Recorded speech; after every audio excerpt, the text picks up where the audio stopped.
This is the Holy Gospel according to St. Matthew, the 5th chapter. Jesus said, "You are the salt of the earth.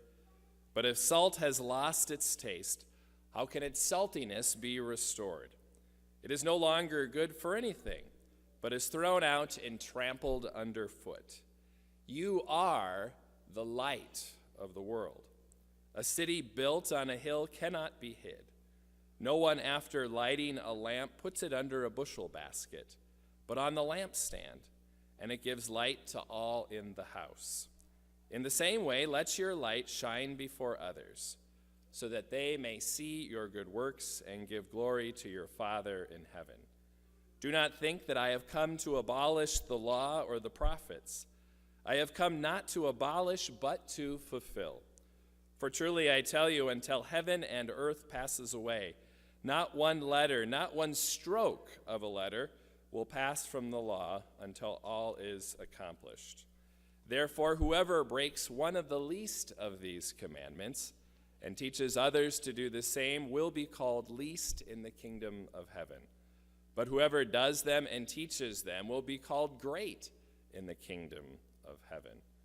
For I tell you, unless your righteousness exceeds that of the scribes and Pharisees, you will never enter the kingdom of heaven." This is the gospel of the Lord, and you may be seated.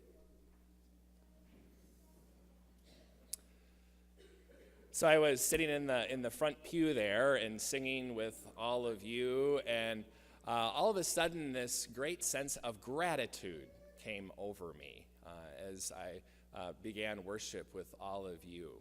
I've been thinking a lot about gratitude lately and the importance of expressing gratitude.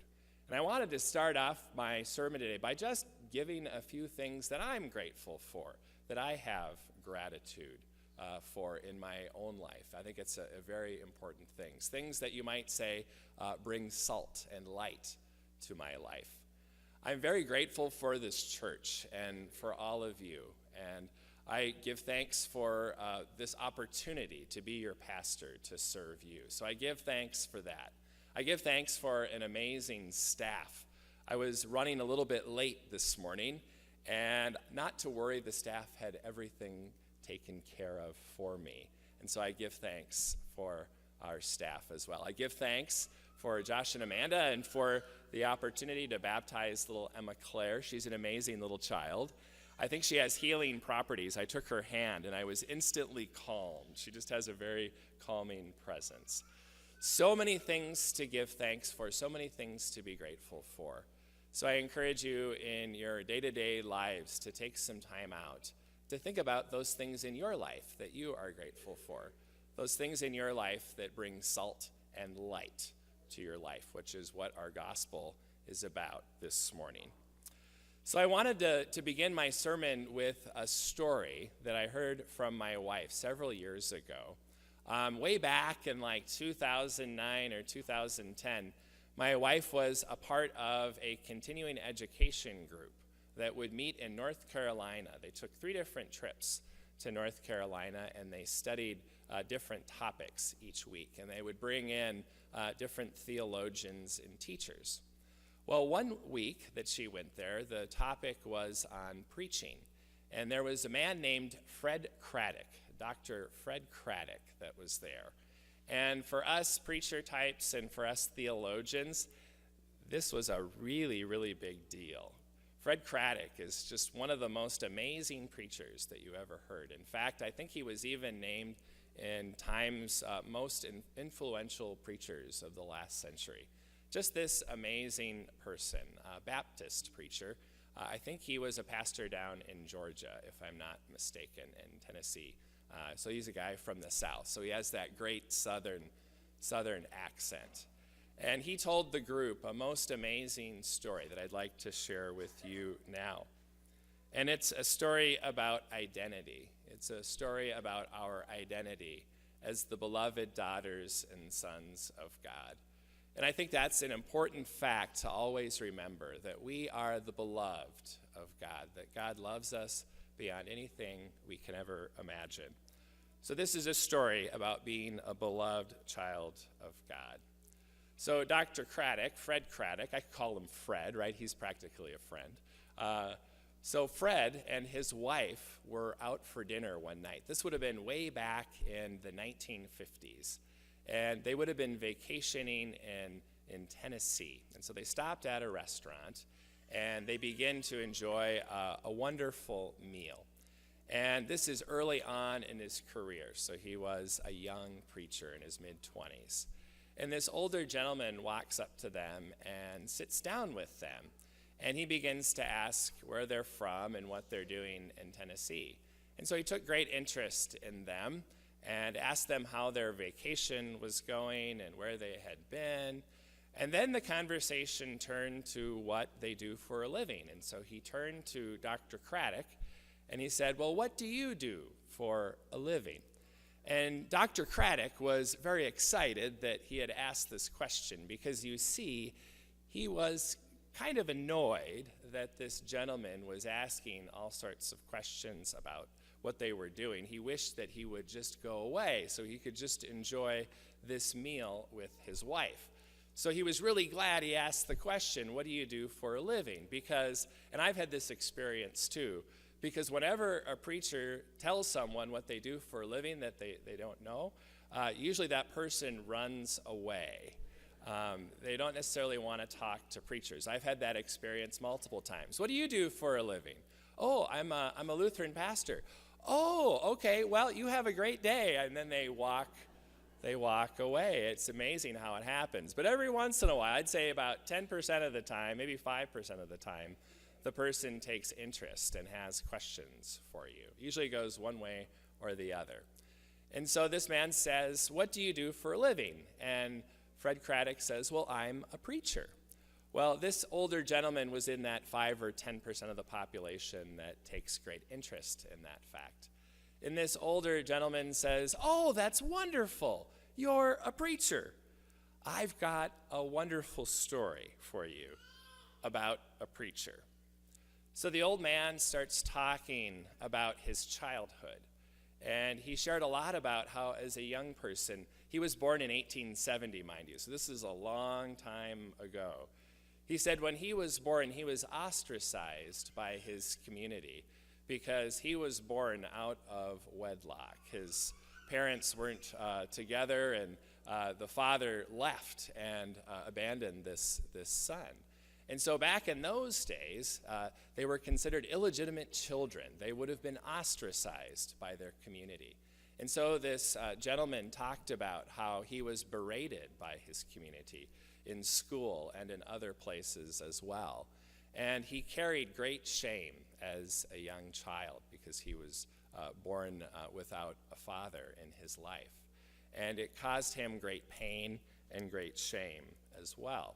And so he avoided being out in public because he just didn't want to receive the ridicule and the shame because of his identity. Well, one day he had heard that there was a new preacher in town, and he wanted to hear this preacher. And so he decided that he would show up a little bit late to the worship service so he wouldn't have to talk to anybody in the church, and so he wouldn't have to be berated by his community. And then he would leave a little early as well, so he didn't have to talk to anybody. He kept to himself because of the great shame that he had. Well, one day he really got into the sermon, and he forgot to leave church a little early. And the service ended, and everybody's getting up to leave the service, and he quickly bolts for the door. And then all of a sudden, he has a hand on his shoulder. And he turns around, and he looks up.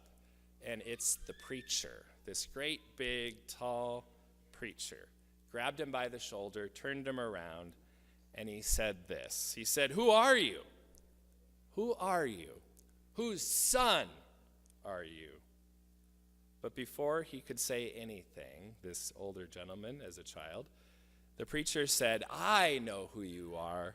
I know who you are. I know who your family is. There's even a distinct family resemblance. Why, you're the son. You are the son. You're the son of God. The old man sitting at Fred Craddock's table said, "You know, mister, those words changed my life. You might even say those words saved my life. You are the Son. You are the Son of God." And with that old man got up and left. Then the waitress came over and said to Fred Craddock and his wife, "Do you know who that was? Do you know who that man was?" "No," they replied. "That was Ben Hooper, the 2-term governor of Tennessee. You guys are lucky to talk with him." When that preacher looked at that young boy, he did not see an illegitimate child like his community did. He saw a child of God, a beloved child of God, a son of God, and those words changed his life. So that young boy really took on that identity as a son of God, a child of God, and he worked hard to live out that identity by being salt and light to a world in need. So by that preacher being salt and light in the world, he encouraged a young boy to be salt and light for the world as well. But let's not get ahead of ourselves here. Today's gospel that we have on salt and light actually comes from a sermon that Jesus preached. It's called the Sermon on the Mount. And last week we had the very beginning of the sermon, the Beatitudes. And in that, Jesus talks about eight different blessings. But today we learn about salt and light. And I think it's a very important thing to consider and to talk about, how we can be salt and light for the world. And those terms, salt and light, are filled with meaning. And we could be here all day talking about what Jesus means when he says, "You are salt and you are light." But there's one thing that I want to focus on in terms of being salt and light, and that is this whole notion of identity. What does it mean to be salt? What does it mean to be light? That is to say, our identity as followers of Jesus Christ is that we are salt and we are light. So in Dr. Craddock's story, I was amazed by how that preacher looked at the boy, and he did not see him as society did, as an illegitimate child. He saw him through God's eyes. He saw him as the Son of God that he truly is. He did not see the shame or look at him like the rest of the community did. He saw him as a child of God. And I am similarly amazed by Jesus in our gospel lesson for today. Today in our gospel, Jesus says this. He says, "You are the salt of the earth, and you are the light of the world." Isn't that interesting? He does not say you should be salt and you should be light. He does not say in order to be salt, in order to be light, thou must do X, Y, and Z. He does not say work to do your best to be salt and light for the earth. He flat out says and declares it, you are salt and you are light. So here is the good news for all of us as God's beloved daughters and sons. You are salt and light. We are salt and light. This is our identity. It does not matter where we came from, what we've done in life, what you haven't done. You are salt and you are light. Okay, but what does that mean? What does it mean to be salt? What does it mean to be light? Well, again, this whole notion of being salt and light, it's filled with meaning. I've got a few ideas for you. The first thing is that salt, especially way back in the day, was incredibly valuable. It still is very, very valuable. In fact, Roman soldiers way back in the day were paid in salt. And the word salary, of course, is what you get paid for working. The word salary comes from salt. Its roots are in this whole notion of salt. So salt through the years has been an incredibly valuable commodity. I read somewhere that there are something like 14,000 uses of salt. So what I'd like to do now is to go over each of the 14,000 uses of salt. Just want to make sure you're paying attention. No, I won't do that, so don't worry. But salt is incredibly valuable. And you and I, as God's beloved daughters and sons, each of us, we are all incredibly valuable. I hope you know that. And I hope you believe that, because you are. God has declared you valuable. You are salt. And I'm convinced that believing that will change the world, to look at everybody and yourself as a valuable person, as a beloved daughter or a beloved son of God. So you are salt.